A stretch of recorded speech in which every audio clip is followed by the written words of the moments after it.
Hello, welcome everybody to today's webinar, Sarawak State Election 2021. Business as usual or a new hope? Now that's the question. But before we go to that question, I think many of you will be wondering why are we having this webinar on this particular topic and having a Malayan moderating this. And I use that term Malayan because I know Sarawakians tend to call us that, not tend to, they do call us that all the time. But for so-called Malayans, we find that rather odd because Malaya is talking about before 1963, but that's the reality, well, at least legally speaking, that was the agreement between Malaya, Sarawak, and Sabah. Now, personally, I found this very timely, to be a very timely webinar, not only because the Sarawak state election is coming up, of course, the title is the Sarawak state election, but what really got me thinking about this webinar was because I read Clare Rewcastle Brown's book, The Sarawak Report. And well, I read it belatedly, to be honest, and I found that, you know, I already knew that things were pretty bad in Sarawak, but after reading that, there were so many more things that I felt we need to look at this somehow. For me, democracy has failed in Sarawak.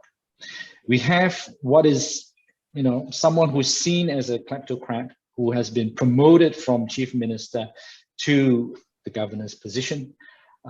So from my perspective, the outlook is bleak. And I think there are many people who also think it will be business as usual, but don't take it from me. I'm a Malayan. I think you should be listening to some real Sarawakians, or at least people who have a real stake in Sarawak and know the local politics much better than I do. So without further ado, let me introduce them. First, we will have Clare. Well, all of you know her. Apart from Sarawak Report and Radio Free Sarawak, I like to call her the kleptocrat hunter. And she's brought down the Najib government, and I think that is no little feat. And I think her views will be quite relevant here for tonight's discussion. And then following on that, obviously, we have the very well-known political analyst who is from Sarawak, very relevant, and he has written quite a few interesting articles recently about this election. In fact, I've read them, and he seems quite upbeat, or at least he thinks this is a very important election. So let's see what he's got to say later.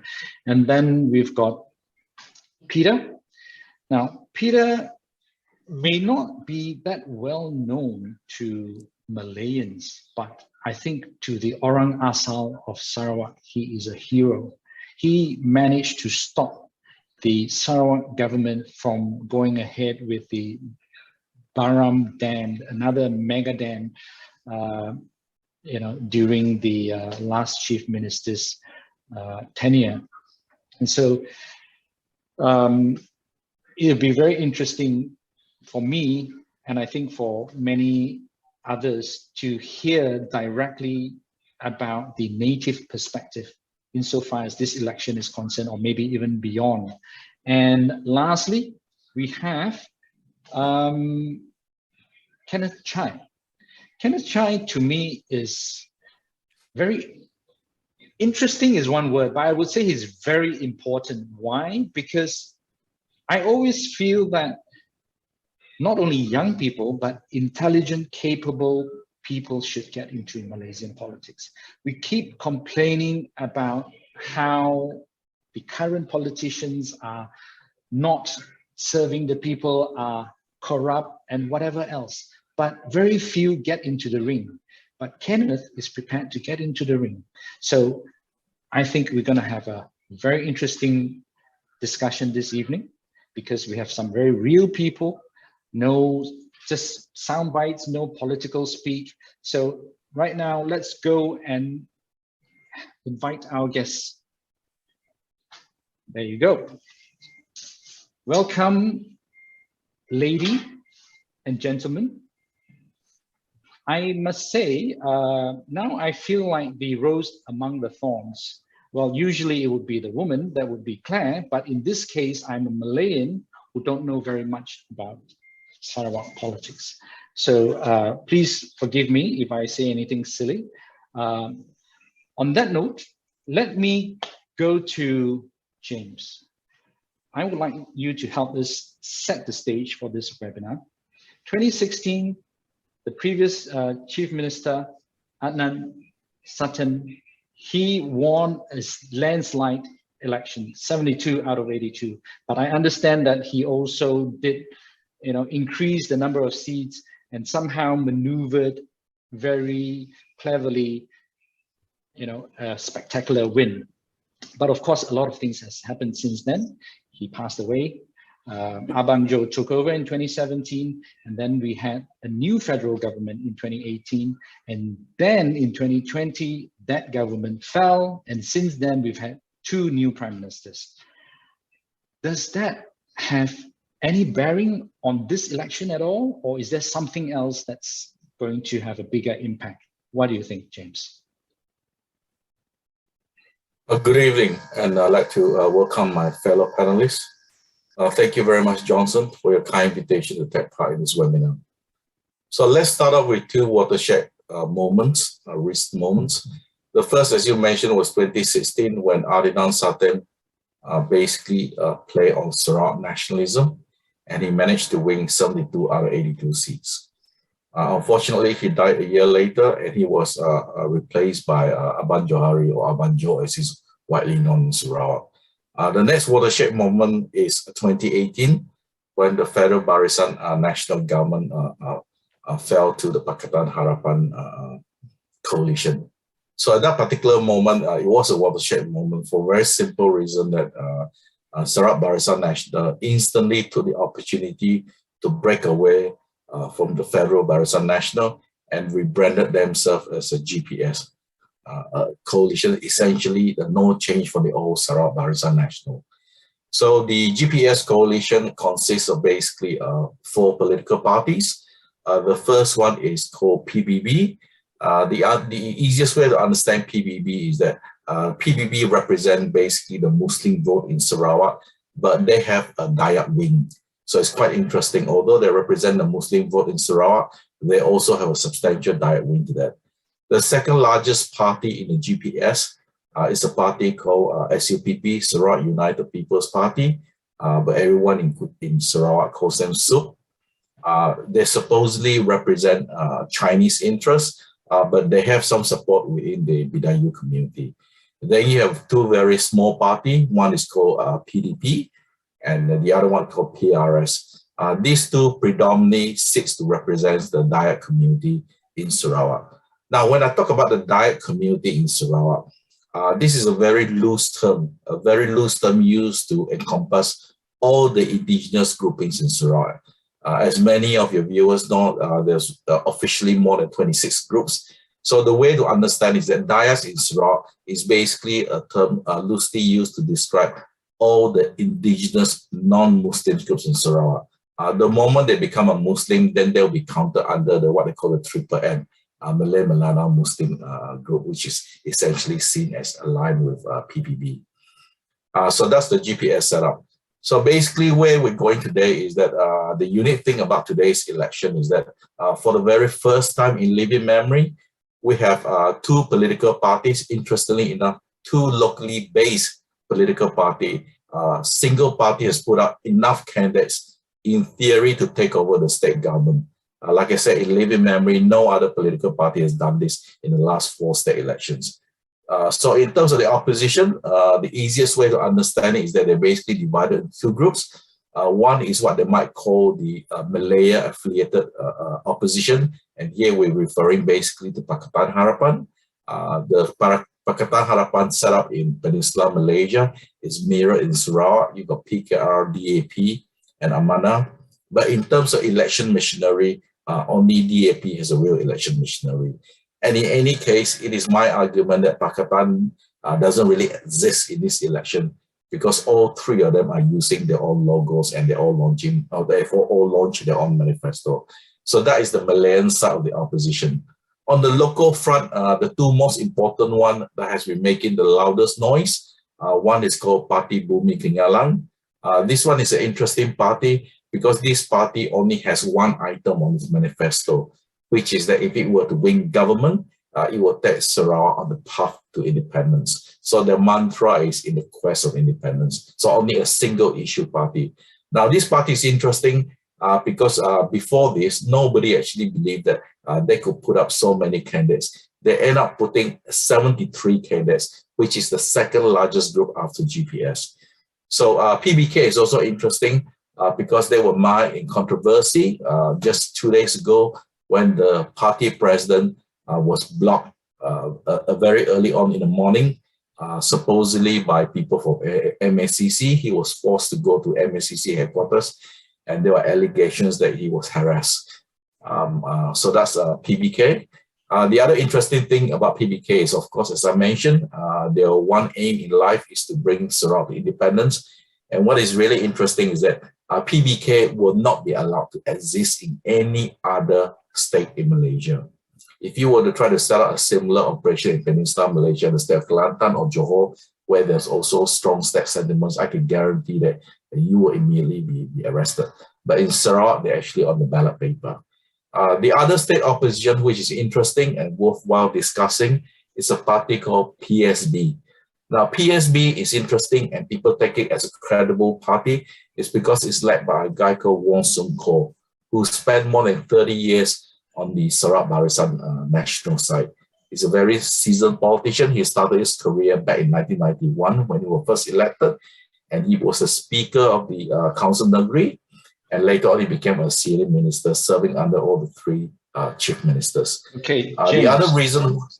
Sorry, thanks for that. So if I understand you correctly, the most interesting aspect of this election is that you have two very large local oppositions, and one of them is sort of very focused on taking Sarawak out of Malaysia, and the other one is headed by a former BN, well, Sarawak BN leader.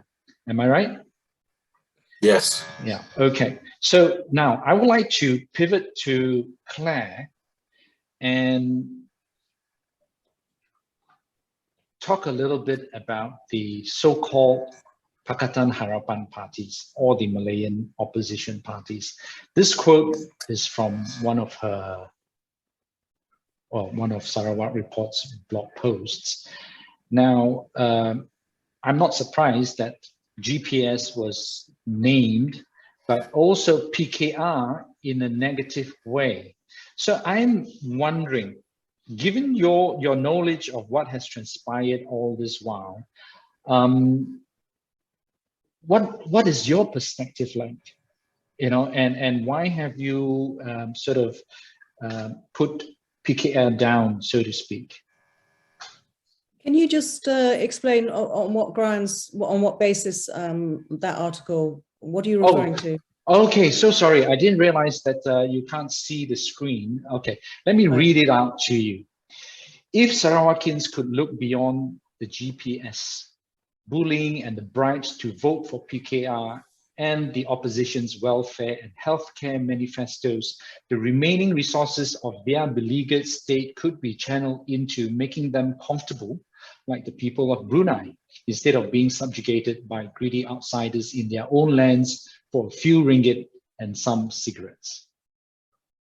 Well, I'm not sure how that puts down the opposition actually, but it wasn't, you know, intended to. But I'm obviously not. I've been keeping away from the raw politics.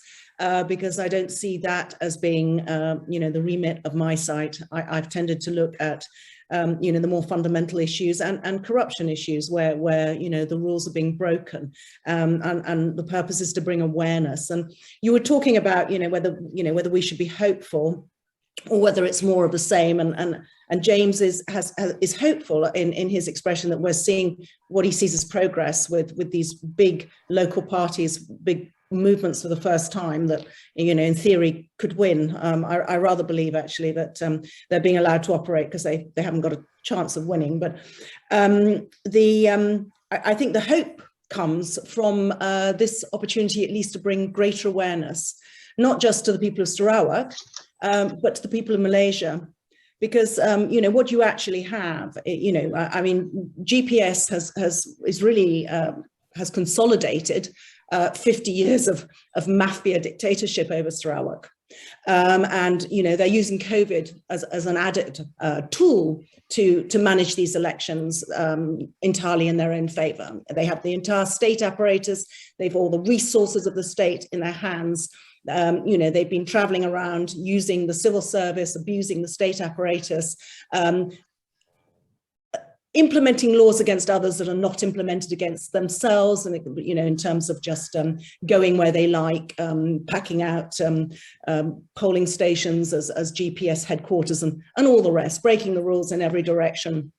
And then seeing enforcement against the other parties. That's run of the mill. I think what's different here is that they've shown their fear. They've shown their fear of the younger voter who's watching all of this, who has becoming more aware. They were so frightened, these, I've called them greedy old men. We are talking about the very same people who have been, running for election in Sarawak for much of those 50 years, and people who've been almost in office almost that entire time. What we're seeing now is their fear of the younger generation coming up, understanding what's going on. I'm glad you mentioned that. I'm glad you mentioned that, Claire. Can I now just move on to Kenneth, and you need to unmute yourself, Kenneth. You are the founder of a political party that is, yet to be registered, but of course there's the good news that Buddha has been given a very positive court judgment.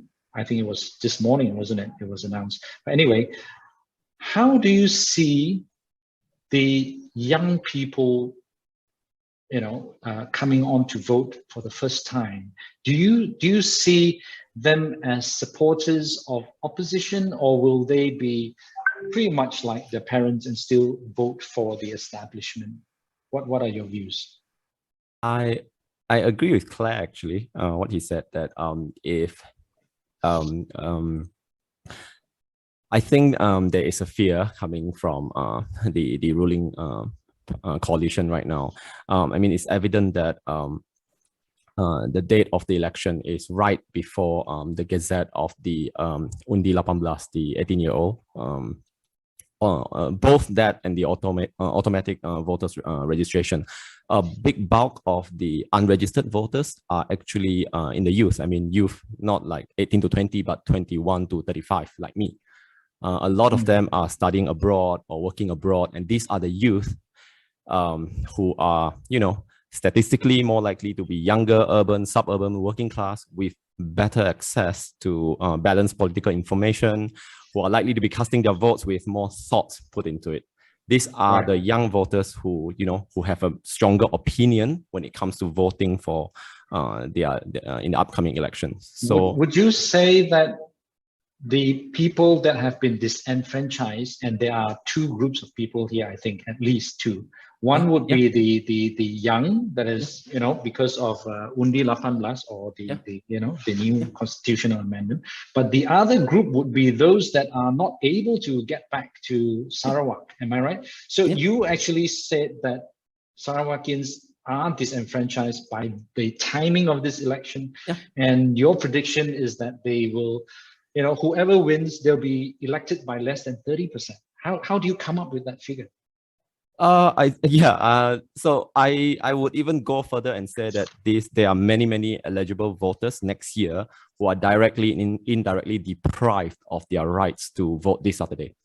So, like you mentioned, new voters, right? Let me just throw you out. 100,000 voters aged 18 to 20 will not be able to decide their own future this Saturday.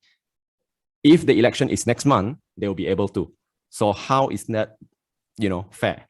And more than 500,000 of Sarawakians who are supposed to be automatically registered by the end of the year will not have a say as well. So it's not, it's not random that the EC decided that the election will be on the 18th. So tens of thousands of others who are currently working away from their voting constituencies or outside of the state are worried about coming home to vote because there's a pandemic, and of course the airfares are expensive. It cost me 2,000 ringgit to come back here. So, and of course, it's also the school holidays and festive seasons. It's not like Christmas change every year. So, right. Like I said, so by creating all these barriers that prevent them from casting their votes, so now you can definitely count on their fixed deposits in the interior. So therefore, whoever forms the next state government following the next election will be the least popular elected representatives in our history. So I did a calculation. So if you take all the votes, all the constituency, you add them, and then you rank them by the smallest constituency to the biggest one, you take half. Okay, so you take half, which is 41 seats. And to form the government with 50%, you only need to win 17% of the votes if the turnout is 50%, less than 50% this Saturday. So if this Saturday turnout is 50% or below, you only need 17% of the votes to form the next government. Okay. And tell me that's democracy. It's a fix. Okay, we all know it's a fix. Yeah, you don't need to convince me about that. I've got my views about democracy, but then again, like I said, it's about you guys this evening. So let me go to Peter then. Peter, you are going to risk, in a way, infecting people with COVID or whatever it is, because you're going back from the city to the village, and it's going to take you more than 24 hours. You're going to go on mud roads, you're going to go on the river, but you are going to make your vote count. From your community's perspective, not just the Kenya, but the whole Orang Asal community, how are they viewing this election, and what to them are the main issues? Thank you very much for inviting me anyway. But I'm talking here as a representative, as a Orang Asal or Dayak people who are from the village, not as these rural urban migrants who are staying here, who are educated and all that. So if you look at what happened in the rural areas of Sarawak, things have not changed at all. As far as let's take about the very famous, very contentious issue like the Native Customary Right Land, NCR. So NCR has been an issue for ages now. It is not properly resolved, but instead the government did an amendment about 3 years ago, and then they more or less like dictate what is NCR, what is Native Customary Right Land. This is a very unfair way of doing things. If you say that it's Native Customary Right Land, you should ask the native what is their customary rights. But here the legislators dictate to them what is NCR, and not only that, when they claim for the NCR and then they are limited to certain amount, 500 hectares, and then after that you can increase it based on the what they call what the government will give to them. That is one very contentious issue that is there for years and years, and nobody seems to be able to resolve it. And then, of course, that is the thing. That is why we have a lot of cases, the land right cases in Sarawak, probably one of the highest in the whole of Malaysia. They're still pending. And then that is why the government go out and give provisional list to land that the indigenous people claim as belonging to them. And then we have a lot of disputes and things like that on the ground. blockades and all that is going on. And that is the thing that is still there. The government and have no respect at all for the indigenous people in this sphere. And then of course, infrastructure is also another thing. If you look at it, it seems as if they are purposely trying to avoid building infrastructure like water and good roads and all that for the indigenous people. So when election comes, they go out and give some water tanks and then promise them roads. Then when it's all over, and it's all silence. Another one that they are doing is the law that governs the appointment of the headmen and community leaders. These people are not elected by their own communities, but being appointed by the government. And not only that, they are paid monthly allowances. So these people are indebted to the government, and then they are most of the time aligned with the government's philosophy of politics and all that. And then, Peter, of course, this is not new, isn't it? I mean, let's be very honest here. We've had, or you all have had about 11 elections, state elections before this. But is there really a new modus operandi? It's basically the same thing over and over again. Right? It is the same thing over and over again, but now they have improved it by having this law that's they decide who is the headman, and who is the pengulu, who is the ketua kampung. And a lot of villages, this causes a lot of dispute in the village. The villages themselves don't recognize the appointed leader, and they have their own. Okay. So if I may, let me just jump to James now. You've said that this is possibly the most important election in the state's history. James, would it be fair to say that BN Sarawak and now GPS will continue to win because the majority of seats consist of voters that find it very difficult to, see beyond a reality of their hand-to-mouth existence? In other words, bread and butter issues will still determine the outcome. Would you say that's a fair statement to make? In the first case, I never said this is the most important election. What I said was that this was an interesting election because this is the first time that GPS is trying to introduce a new logo in the rural areas. But in terms of what you said about business as usual, the reason why it's business as usual is because, again, not unique to Sarawak, is that the rural areas of Sarawak, the best way to understand them is that all this consists of small little villages where there was a very strong patron-client relationship built in from day one. So the reason why it is very, very difficult to dislodge the government is that unless you can break off the links between the ordinary villagers and the people who are the patrons, then it's almost impossible. And there's one added hurdle that the opposition always find is very, very difficult to overcome in both Sabah and Sarawak, and that is the issue of money politics. Because over there in Sabah and Sarawak, elections is not understood as the way you and I understand it to be. Election is once every 4 or 5 years where people come around, endless beer parties, endless roast pork, endless everything.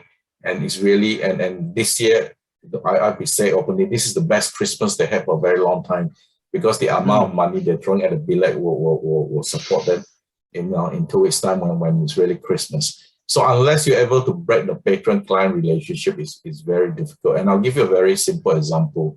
Many years ago, I went to a Bidayu longhouse. I was just talking to the old people there.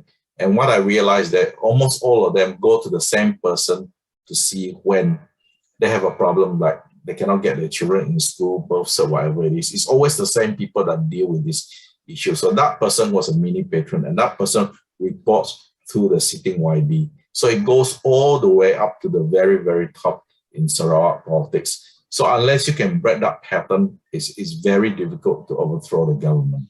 I'm not saying it's impossible. I'm just saying it's very difficult. So it's almost like a game where you need another patron to come along and set up an existing parallel network to overthrow it. On that note, Kenneth, just now you mentioned, right, when we were talking earlier, that PSB is a break-off from SUPP.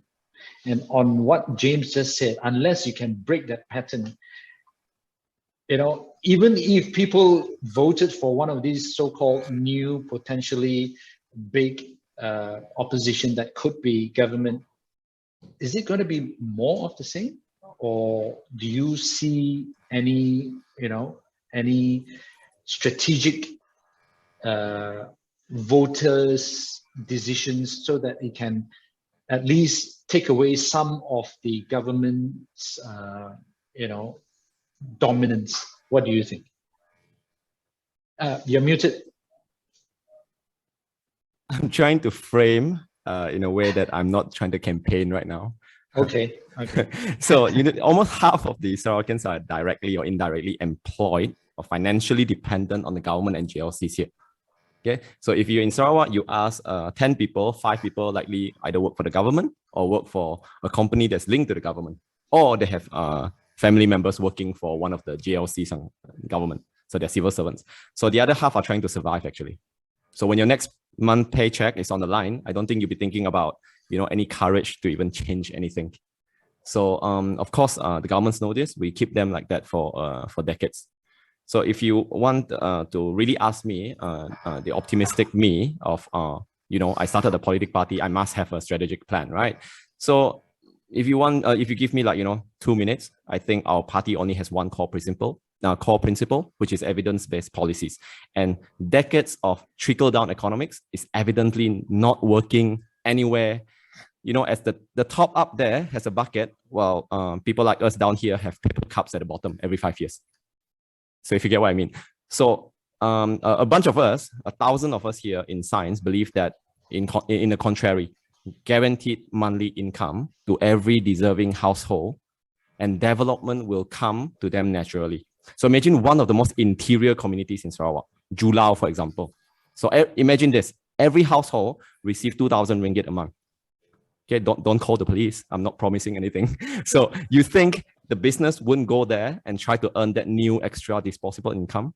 So paying taxes to the local government, put you know, so all these things called so all this disposable income will translate into, you know, food on the table, quality education, paying taxes to the local government. So you put the money where the people will spend them, not to the rich where they will hoard them. So development will be organic once there is a real economy in the communities to begin with. So get these people on their feet, get these people independent, give them 5 years, their kids go to school, they have food on the table, then the candidates will go in and take them seriously and ask them, what do they want? What should I do for you? How can I serve you? If you don't do that, it's the same thing that Peter and James and Claire has been talking all this while. You go in there, you throw in a pig, you buy in a crate of beers and they'll vote for you. And this will go on for the next few decades. So unless we do this, unless we do something and get them off their feet, nothing is going to change. Yeah. So you are, in a way, you are almost talking about universal basic income, but for the rural communities. Now that for the deserving communities, yes. Okay. Okay. Of course, then you got to go down to the specifics. How do you define, you know, one as deserving and another as not? But let's put that aside. I want to go back to Clare. Obviously, one of the big things, you know, for most elections in Malaysia, in my opinion anyway, is corruption, money politics. Clare, I want to ask you, you know, like I saw you were actually clapping and quite elated when you heard what Kenneth said. Do you think UBI will work, or do you think the money will be somehow again be siphoned off by this greedy old men? No, I mean, these greedy old men are not delivering on the promise to develop and modernize the communities. I'm sort of frustrated by this depiction of these rural communities as kind of, you know, sad people with awareness problems, you know, who are just totally dependent.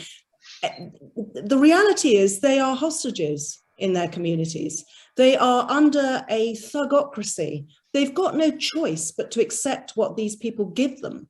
So they have to, they have to take what they're given because it's not being offered, and they're not getting the chance to vote for anyone else. They haven't been getting the chance to vote for anyone else. Yes, the radical agenda that Kenneth laid out is the way forward.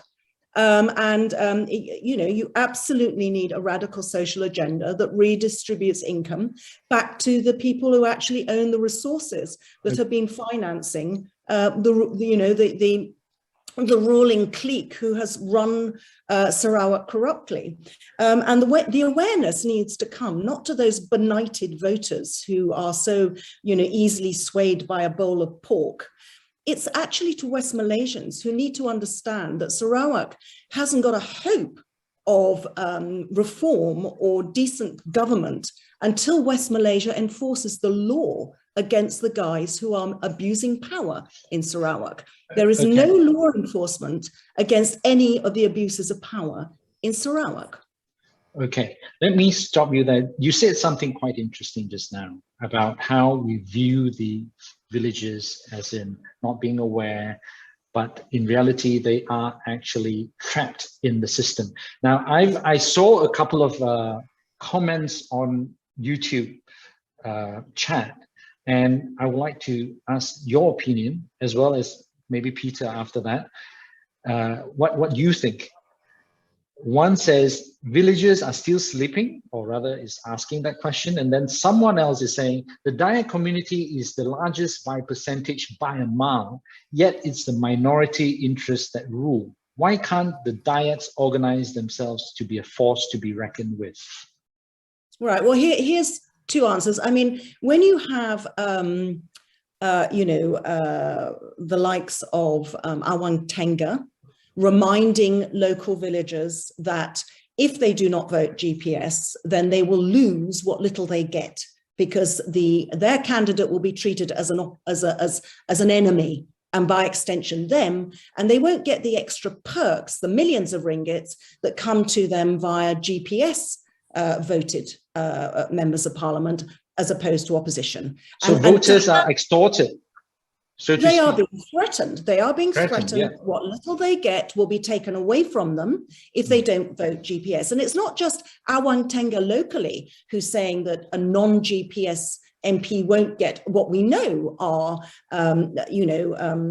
discriminatory allowances given to government supporting politicians. So it's an outrageous, abusive, illegal, disgraceful criminal system that's been allowed in Malaysia, which shocks the wider world. But the Prime Minister of Malaysia has made the same threats. So people sitting in Sarawak know that the federal Prime Minister has threatened to cut off their own resources and to halt money flowing into the state, as has their local leader in a constituency basis. And these threats are fundamental. They are there all the time. So unless you vote for our guys and participate in this sham election, and there's 50 ringgit, then you're going to cop it, mate. You're going to get nothing. That's the threat that they live under. Let's be realistic. And for people in West Malaysia to say, oh, these Sarawakians, they need to wake up, they need to rally. How are the impoverished Dayak supposed to rally? I suppose what you're saying, Claire, also applies to the urban Sarawakians who may not appreciate what's going on in the villages as well, right? Not just the West Malaysians. The urban Sarawakians have, by and large, overwhelmingly gone to the opposition. Their seats, of course, are around 150,000 people each, whereas how Awang Tengah managed to triumph in 2016 was by dividing tiny little hostage rural communities in half.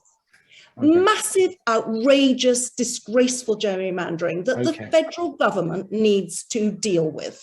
Right. Let us just go to Peter now. Would you like to continue on that topic? Yes, thank you. There is one system here. I'm not sure whether you have it in West Malaysia or Malaya. It's called MRP. That means Minor Rural Project, where the elected representative is given a certain amount. It was very small in those days, but now Abang Jo has increased it he claimed it to be 1 million for each YB. So this money is given to the YB, and he will, at his own discretion, decide who should get this money. So for minor projects like building bridges, repairing houses, and all that sort of thing, or even building drainage and all that. So this YB most of the time will give this money for this minor project to the people who vote for him. So I can tell you one case in this village. The villagers asked for the drainage, the village drainage. You know, the long house, just one whole long house. That they need to build a drain along the long house on the side. And then when it goes to the part where the people were not supporting the government, they didn't construct the drain there. They didn't cement it up. So of course the whole drain was useless because the water cannot flow there. So this is the thing that they're using. So corruption doesn't only occur during the election, but it occur throughout the span of these people's service as YB there. Right. Yeah. So, okay, I want to take this opportunity to ask you about your environmental activism as well, because, to be honest, I myself being a Malaysian, I only recently realized that the Sarawak tropical rainforest is actually has more biodiversity than the Amazon rainforest. But there's a lot more than that. By the way, you probably can't see this. I've got your quote from your speech in receiving the Psychology 2019 award. And you said that the biodiversity we have in Sarawak alone is equal or more than the whole of Europe. So this is what you are going to lose. A loss not only for the people in Sarawak, but the whole world, if the forest is inundated by mega dams or destroyed by whatever else kind of development. In this sense, how do you see? We've been through decades of so-called development, and you've mentioned the palm oil estates and all that.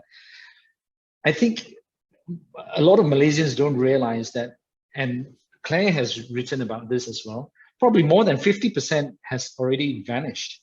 Do you see this being reversed, or what's happening down on the ground?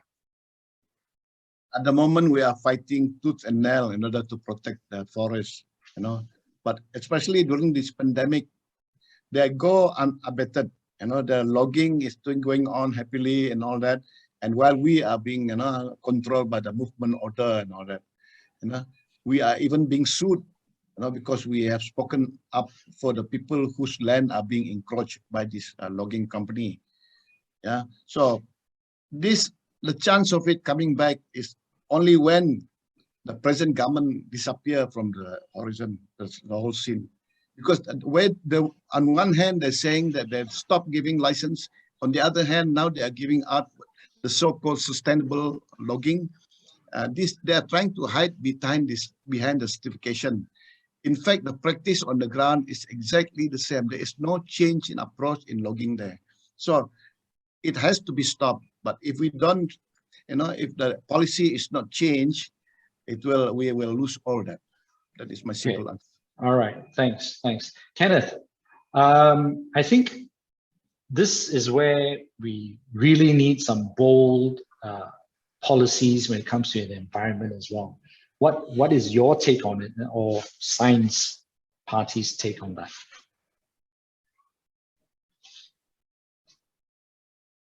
You're muted.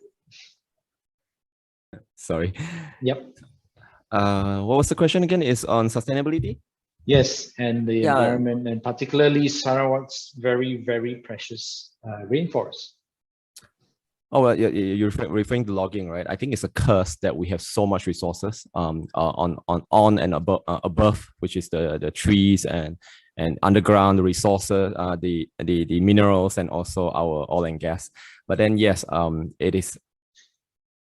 I think there is middle ground that we can reach when it comes to mining the resources and having a sustainable development. Every country has its share of going through the same development.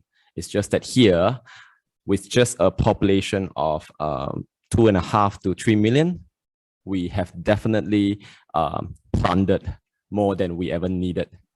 And where does it go? I mean, we all know, right? So right now, I think about 70% of our rainforests are already turned into oil plantation and everything.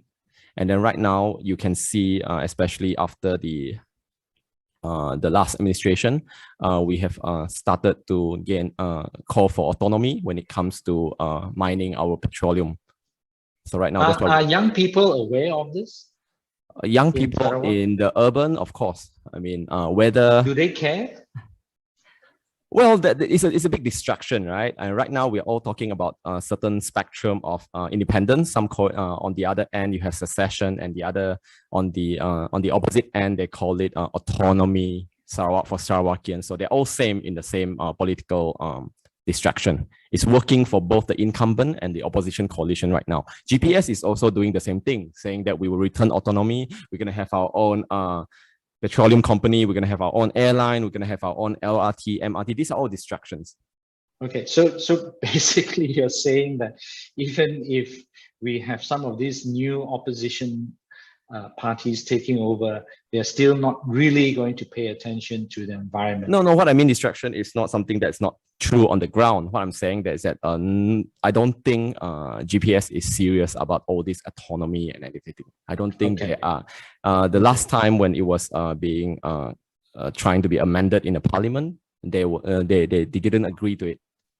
Okay, all right. Let's go back to James. Kenneth mentioned secession, talking about autonomy, so on and so forth. And you mentioned right at the outset that the, one of the most interesting things is that this two new local opposition parties, so-called new, can actually take over if they win enough seats.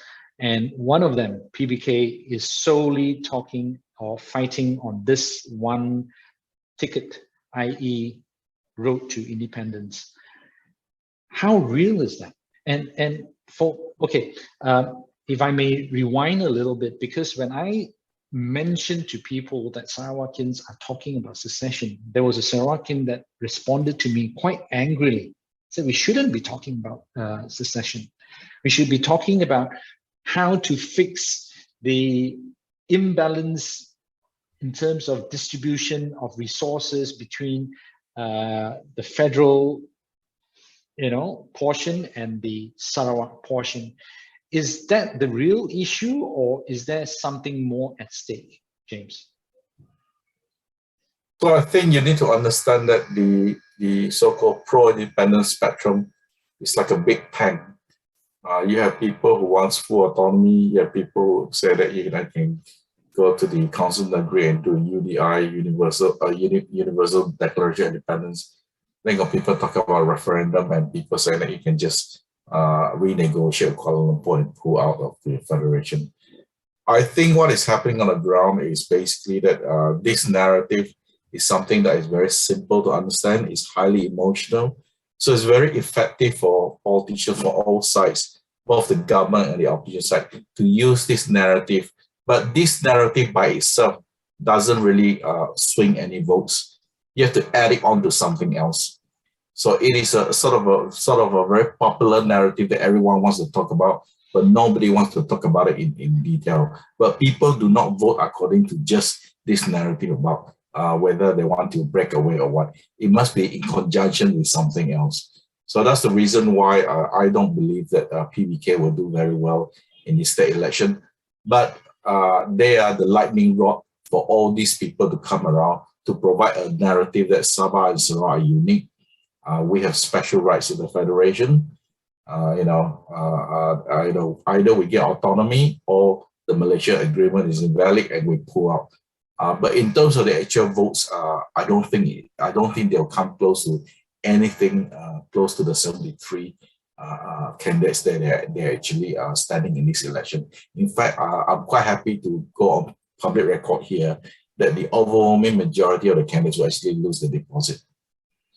Okay, now that you're going down into the details of it, would you say that it would make sense, for example, for voters to vote strategically in the sense of reducing the numbers of GPS so that they don't dominate, but because they want some form of stability, they only vote for a certain number and then the rest, goes to opposition? I think you're looking at it the wrong way, Jonson. I think you're looking at it from a very rational point of view. It doesn't work that way. The voters living in the rural areas, right? There's only two factors involved: is money and personality. If you get the right personality with the right amount of money, I can guarantee that you win. I think for most of those voters, what is important is their immediate surroundings. They don't really have any connection, and they also know they don't really have any influence over what happens in Kuching or Putrajaya. So their worldview is very, very localized. So when you talk about strategic voting, for the people in the longhouse, it's really whether I support my cousin who's standing as a candidate, or I support another cousin who's also standing as a candidate. That is the sort of strategic voting. Okay, that's very sad, but then I think, I see your point, and I think Kenneth's recent tweet really makes this point. I think you guys can't see this, but let me share with you what I put on the screen. This is basically Utusan Borneo Online, and they recently had an article that says sambutan perayaan Christmas kali ini lebih bermakna bagi penduduk kampung Melaban dekat sini apabila mula menikmati kemudahan bekalan elektrik pada Sabtu. This Saturday they will have electricity supply for the first time. And Ken, otherwise known as Ruffles Seed, his handle on Twitter is saying this: 2021, yo. When we already sent 5 rovers to another planet.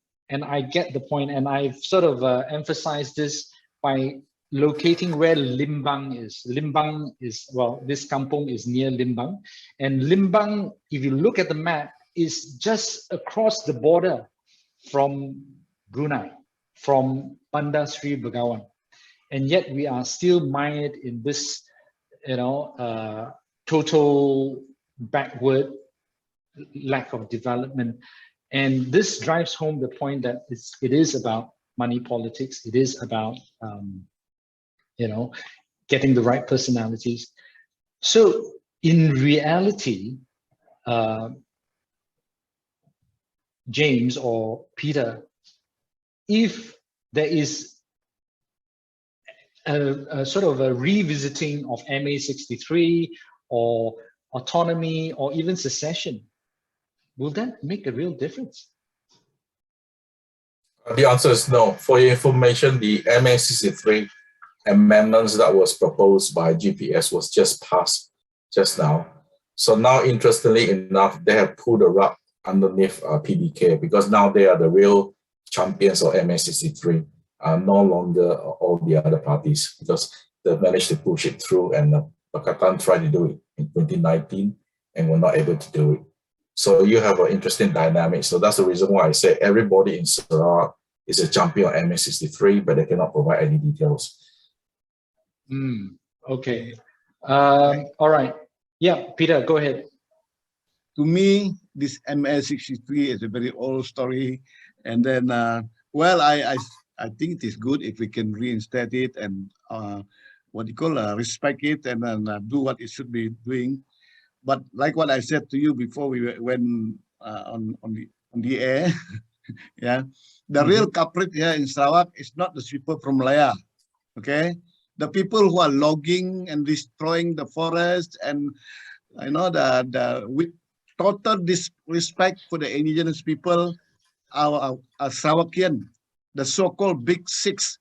They are all Sarawakian, and these Big Six are the one who provide finance for all these big companies, that make them able to go and bribe the people in the villages and all that.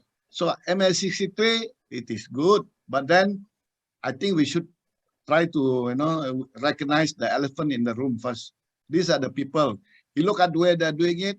First, you have this guy holding a very important post in the government, and in the cabinet, and after that he died, and then his wife come in. After the wife cannot take it, and the son, and then the same thing if you holding a big post and then your children, your son cannot do it because he has some problem, and then your daughter come in. What is this?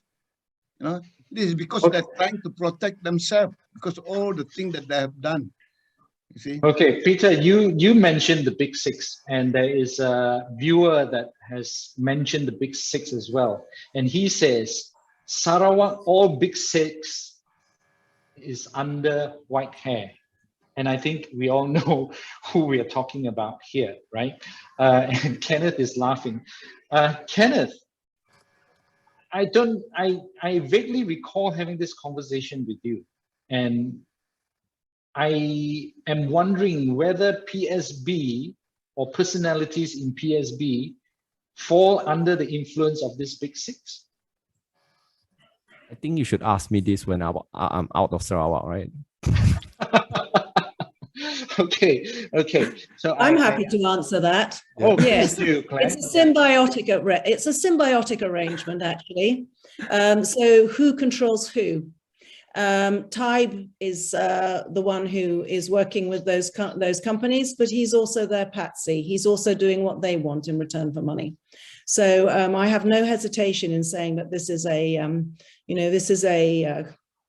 conspiracy. This is all about resource colonialism. That's what's taking place, and it's about bad governance. It's about governance, for the raiders and the colonialists from Malaysia who are taking everything from the Sarawakians. And this is why there is so much frustration. People think, look at these guys coming in and stealing from us.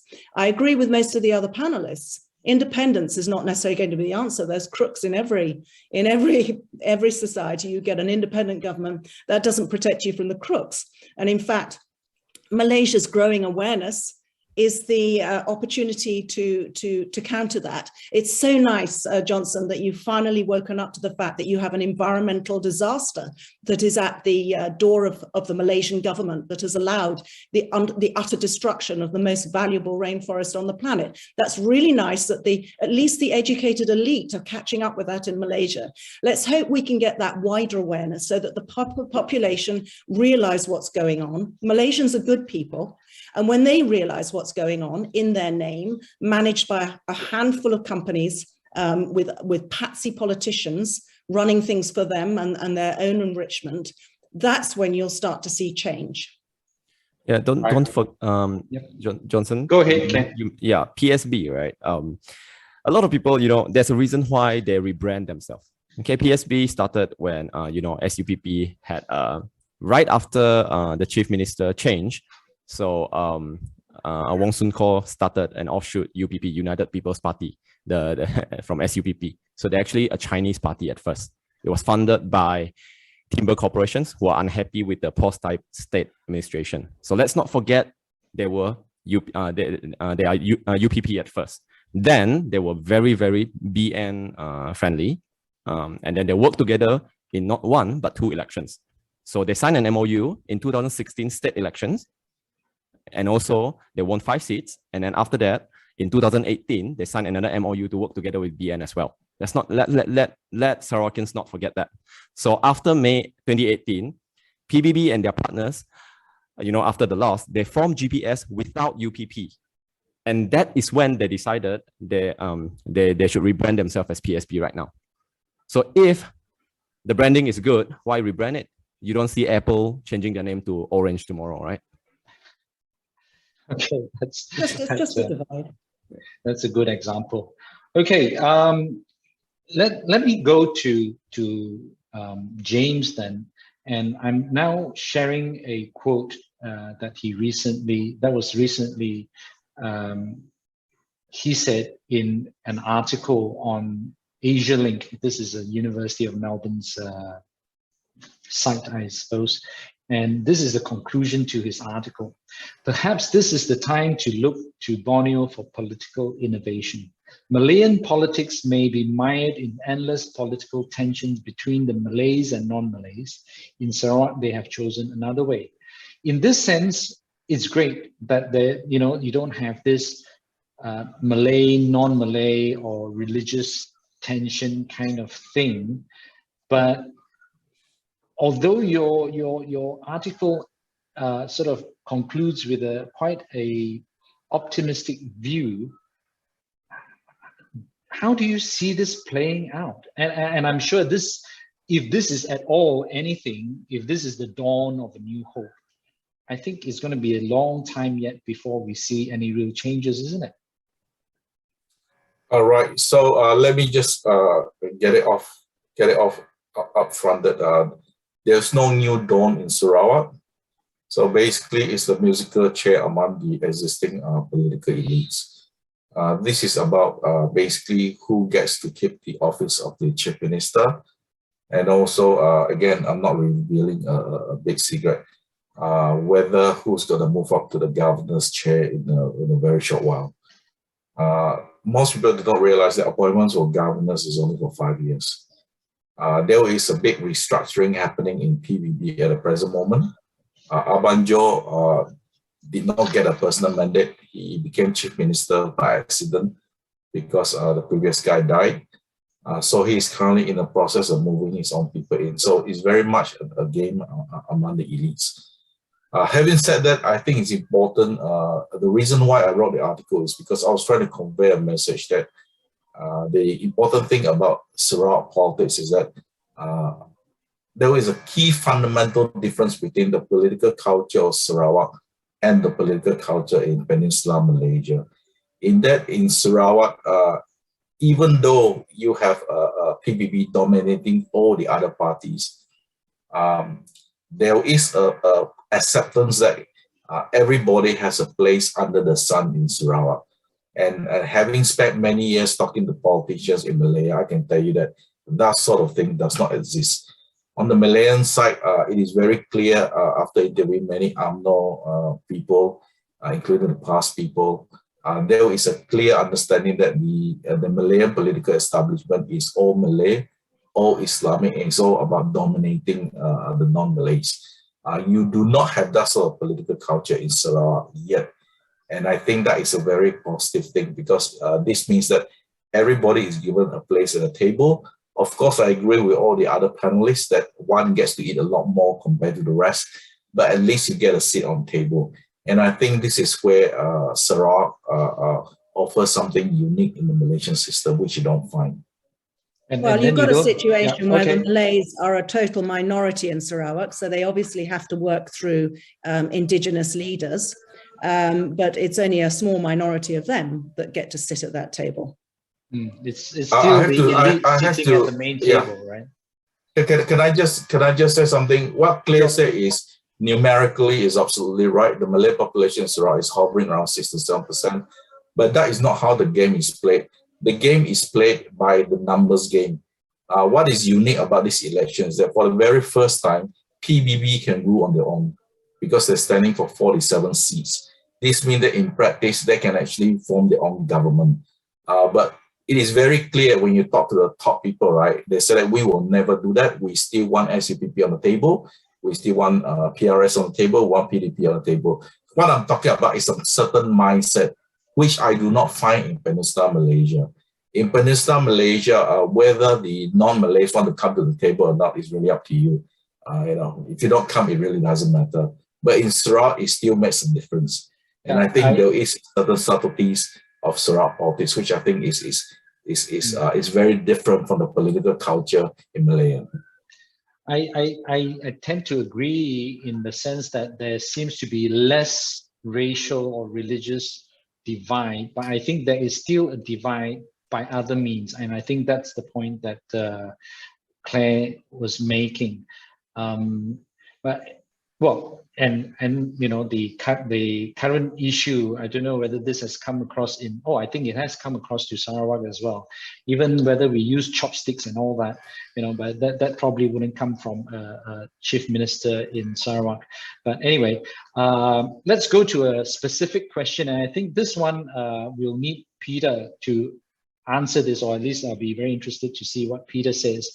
This person is asking, in GE14, we witnessed the Bidayos swung in favor of PH, while some IBAN seats fell due to PRS infighting. Will this trend continue this time? What do you think? I cannot make any comment on that particular subject because I don't see the IBAN as a whole or the Bidayo as a whole. It could be in isolated cases and all that. But the sentiment at the moment is the sentiment not only of the MA63, but also the Dayakism. There is a increasing Dayakism national feeling nowadays that I find which is not there before. So I think that's only.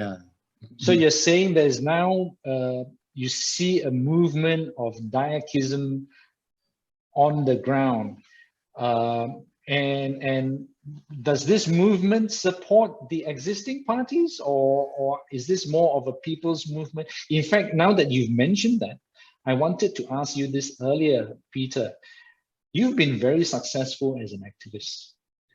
Have you ever thought of becoming, standing for election, maybe for GE15, go to parliament? In fact, I think one of the other panelists here mentioned to me that you should be in parliament. I don't have any political ambition, but I would like to work at the grassroots level, continue to fight for human rights, fight for the rights of the ownership of land in the environment and all that, like what I'm doing now. So there are a lot of people who have approached me and suggested to me like that before, but I don't think that is, I don't have, okay. You know, I'm very young now, you know, I'm 17, I told you. I'm 71 this year. So if I were to join, I would have done it long time ago, as young as Kenneth maybe. Okay, maybe you can help Kenneth's party to organize the rural areas, you know. Oh, that I can do. Yeah, okay. Right. So, I mean, we've spoken for more than an hour now. In a way, well, from my perspective, correct me if I'm wrong, I don't see any game changes. Yes, there are some new local political parties, but is there anything that's going to change the game? Anybody? Okay, so the way it works in Sarawak is that for any radical change, it has to be led by the chief minister. So that's the reason why the seat of the chief minister is all important. All the patronage, all the favors, everything flows from the office of the chief minister. The way it works is that elections to them is not really elections as to offer a chance for alternative government. They see it more or less as basically a referendum on their rule. It is a way to bring new people into the exclusive club of YBs. But the core decision makers will still be the same people. It's a question of post-election. They will see who gets what or who gets the major portion of the pie. So my argument is that it depends on how well Abanjo does. What we will be seeing is behind all this thing will be played behind the scenes. There may be a major restructuring of how the pie is carved up at the very top of the tree, and everything will be dependent on the results of the election. So on the one hand, elections are very important in terms of deciding who goes up. On the other hand, it doesn't really matter because at the core there is such a thing as you know, the ruling elite who sort of can influence the outcome regardless of elections. Okay, following up on that, so and I tend to agree with you that it all depends on the chief minister, and it's a very tricky situation, isn't it? Who is going to vote a different chief minister, or vote a different party or put up a different chief minister. So this is where the disenfranchised voters will make a huge difference, isn't it? Would you agree with that, Kenneth? Unmute. So you realize, right? The chief minister has walked away from his safe seat in Satok to Gedong. Yep. I saw from that. An urban seat to a Meme. somewhat suburban seat, right? To a safer seats with 300% majority from if you compare to the last 2016 election, right? Yes, you know, with the current circumstances, if for me, it's safe to assume that there, you know, every party is trying to win some seats and gain their own leverage when eventually GPS form the state government. So having you know, 5 or 6 seats or even 10 seats matters, because especially PSB. So I mean, PSB is the only position with the highest chance that can give GPS a run for their money alongside probably DAP. So I expect to see, see a reduction of seats and majority from DAP. Sad to say, I want to be wrong here, but I'm not seeing DAP gaining their seats this time. So okay. Yeah. In fact, funny you mentioned that. Someone asked this question specifically about the DAP and wanted me to pose this to James, but I suppose you can give it a shot since you have the floor. He says, I have a question. In the worst case scenario, how many seats will DAP be left with? Or perhaps a total wipeout? No, it's quite safe for them to, I mean, like if without PSB, if you ask DAP, probably if the election was 2 years ago, they would say that, at least 2 digits, 10 seats. DAP is always looking at the 10 urban seats. This questioner thinks there's only going to be 3. If you ask DAP right now, they'll, I won't tell you who, somebody, they say that they will celebrate if they have 4. Yeah, DAP will celebrate. You see DAP celebrating if they have 4 seats. Right. So you see, right, PSB is in a very good spot right now to test their machinery actually. So they definitely will be fielding their winning candidates in the upcoming general election. So PSB is also aiming for parliament early next year. Okay, now that you mentioned the general elections, what is Parti Sains' plans, if I may ask that? I know that you've spoken about it to me, but perhaps you can share with us. Nothing much to share. We will run either whether we, not me, as in the party will field candidates regardless of the decision from the Registrar of Society.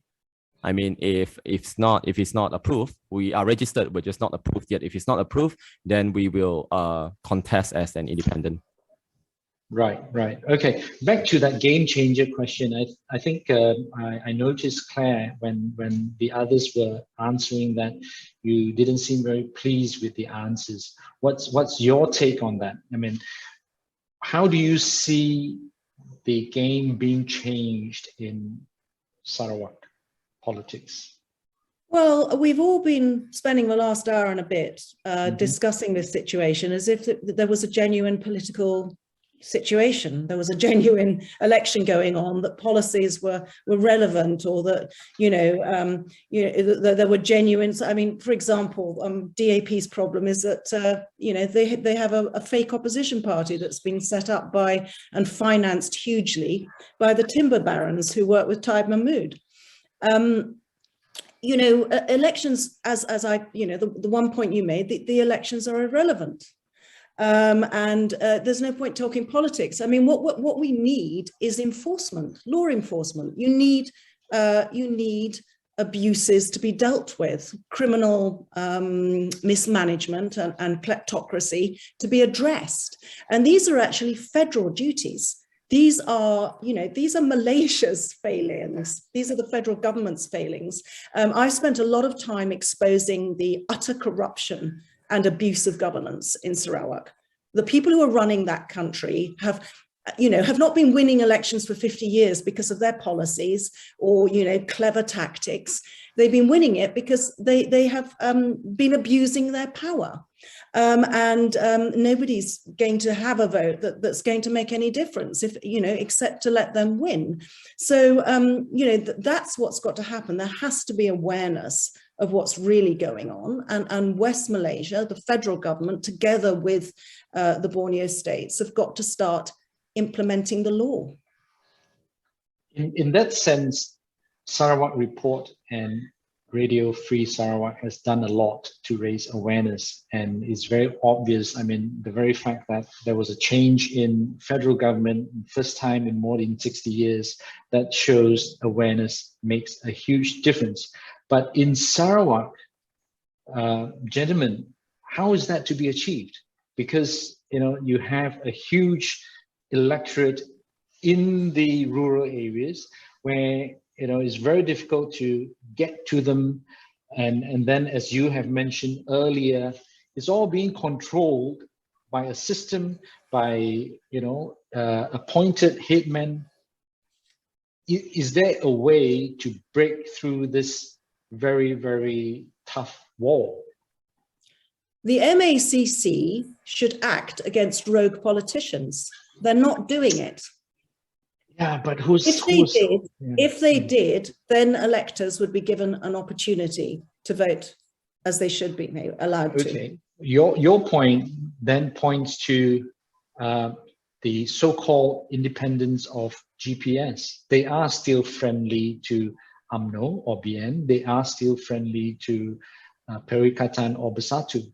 It's just a matter of who gets into power at the federal level, and whether they, whoever is in power in the federal government will let MACC do what they're supposed to do, isn't it? So awareness in the population is what's needed to put pressure on political parties. So you're saying that the pressure has to come from West Malaysia. Would you agree with that, James?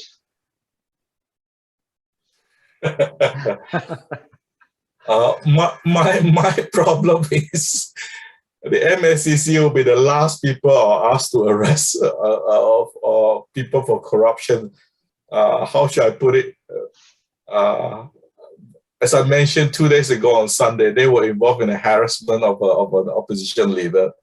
So MACC itself is compromised. I think what we have in Malaysia is that all the institutions of the state have been compromised. And the reason why it's been compromised is because Malaysia was a one-party state for almost 60 years.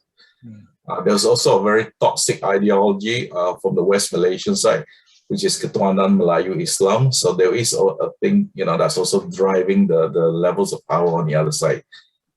Look, if you look at contemporary history, places like Sarawak do change. But unfortunately, for that change to occur, usually there's two ways. One is that there's a split at the elite level, leads to something different. The other one is from the bottom up, when things become unbearable, what we normally call the tipping point.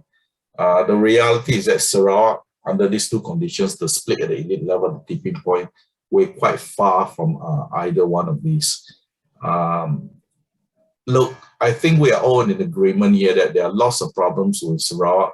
But having said that, how should I put it? By and large, if you go to the rural interiors, and Peter will probably not support what I say, by and large, I think there has been some social mobility in the last 15 to 20 years. Now, the reason I say that is because increasingly what I find when I visit the longhouses is that all the young people from the longhouses actually left the longhouse. They've become more educated and they've moved to the urban area. So there is a level of social mobility happening in the longhouse. Yes, it is true, most of the longhouses are still using generators. Some of them don't have pipe water or that sort of thing, but there has been some social mobility. Assuming that we don't reach the tipping point, the political elites are by and large quite stable, then the only political change that you find in Sarawak will probably be in the long term, and it will have to be led by the new Sarawak middle class, people like Kenneth, who will have to come up with some innovation to disrupt the existing order. Again, I do not want to sound pessimistic, but I'm just telling you based on my own experience, looking at different societies in Southeast Asia and the South Pacific. You can pull the nuclear options if you want to, which is which is to break society down, a revolutionary change. But I mean, as somebody who's actually grew up in a society, I would say that most people are not willing to do it. Okay, I think that poses as a big challenge for this new middle class led by people like Kenneth or a new party to break through that stranglehold that the current system has, isn't it? And no, it doesn't have to be a breakthrough. They just have to disrupt the process. You have to remember these elites, right? They want to stay in power. They want to maintain their lifestyle. They want to maintain their privilege. One of the reasons why they have managed to stay in power, just like the Malay elites for so long, right, is because if you're a disruptor, right, they co-opt you into the system. So they do change. It's just that the change is very, very slow. Okay. How much are you going to ask for, Kenneth? Yes, Kenneth. I mean, that's also what's going to happen most of the time, isn't it? Power corrupts. And how do you scientifically stop that from happening? Just to off tangent a bit, even by doing what I did for the past months, not even years yet, right? I have been financially punished, right? Like I said, in Sarawak, there is no way you can be financially independent from the state government. One way or another, either your best friend or your brother or someone in your family will be related to the state government, whether it's a government linked company or directly with the ministry. So yes, it takes, I mean, like it's easy to say that, why don't you stand up and be courageous? But then when it affects your wallet, it affects your family, then even among our parties, there are so many members that have, after they have signed up, they have opted for the option to hide their names and everything. Because, I mean, there is repercussions. I mean, whether how severe it is depends on how vocal you are. So here, I mean, what we're doing right now, I mean, I can't say much, but then we are a small number. But then the good thing that I see, the silver lining is when I speak to them, especially those in Sarawak, I have been visiting them, calling them. Most of them said that they have never thought of being involved politically. And some of them, like what James has said, they are the first generation that moved out of the longhouses and from the interior. And they have seen for 50 years what has all this corruption has caused all the destruction to their families and to their communities, and some of them are even relocated. So they know if they don't change, their children are going to suffer the same, and their children may not be as lucky as they are to even have education and to escape the social to move socially. So when I talk to them, so I see a silver lining here. This is the reason why we set up the party to provide a platform for everybody. There is a silver lining. Okay, so Peter, let's come back to you very quickly. We've got only about a minute plus left. So do you see this social mobility, so-called social mobility, as something positive for the indigenous peoples' communities? Being more educated, earning more, and for me, I think it's very important. They shouldn't just be economically better off. They should be involved in the political process to make things better for everybody, right? So how do you see this? Yeah, I totally agree with James, because there is an increasing awareness, especially like what I mentioned at one of our meeting before this, that there is a big number of rural-urban migration going on, partly because they don't have any livelihood in the interior, maybe because even if you do farming and all that, there's no way of bringing it to town, etc. So there's a big rural-urban migration. And in fact, during this pandemic, we have been going around and talking to people and also helping out with food distribution and all that. A lot of the people who are impacted by the lockdown are the rural-urban migrant. So these people tend to be more educated, and then they know what is going on. So there is an increasing awareness. So there is hope in that. I have no no doubt about that. But another thing I would like to add in is that it would be great, if Clare was talking about MSCC and all that.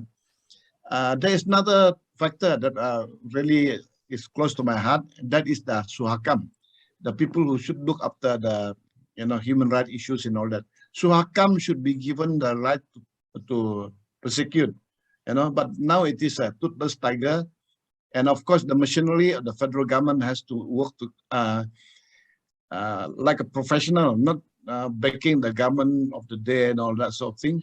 So only then can Sarawak, become better. And then I'm not one who like to see Sarawak independence, not at the moment anyway. Okay, I think that's a good note to end with.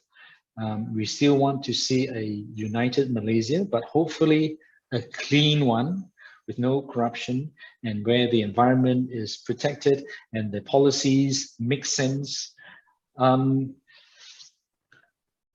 Well, I really suppose we need to look at Saturday's results. I don't think there'll be major changes. As far as I can tell from our discussion tonight, it's still pretty much going to be business as usual, but hopefully with enough of a check and balance in terms of the number of seats. Would you say that's the best that we can hope for? Claire, James, Kenneth? I don't think this election should have taken place. It's going to be the Omicron Christmas for Sarawakians. They are going to make a very big sacrifice for this election. And the purpose behind it was to keep the aware younger generation out of the political arena for another 5 years, in order that the greedy old men can help themselves for another 5 years. Hopefully the young voters will remember that when GE15 comes along. James, last words. I've already said what I wanted to say. Okay, Kenneth, we'll sign off after you. Yeah, same. I mean, Claire has said this election shouldn't have taken place in the first place. Yeah, I mean, if you wait a little longer, things will be a lot more better. Okay, all right. Thank you very much for sharing your views and participating in this webinar. I think looking at the response on YouTube Live, this has been something that people really wanted to hear about and participate in. Thank you to Claire, James, Peter, and Kenneth. And of course, thank you to all the viewers on YouTube Live. As a Malayan or someone from Peninsular Malaysia, I do wish that a lot more people will come out to vote on Saturday and at least try and do something to make a difference for the state and the future of Sarawak. Okay, thank you again. Good night.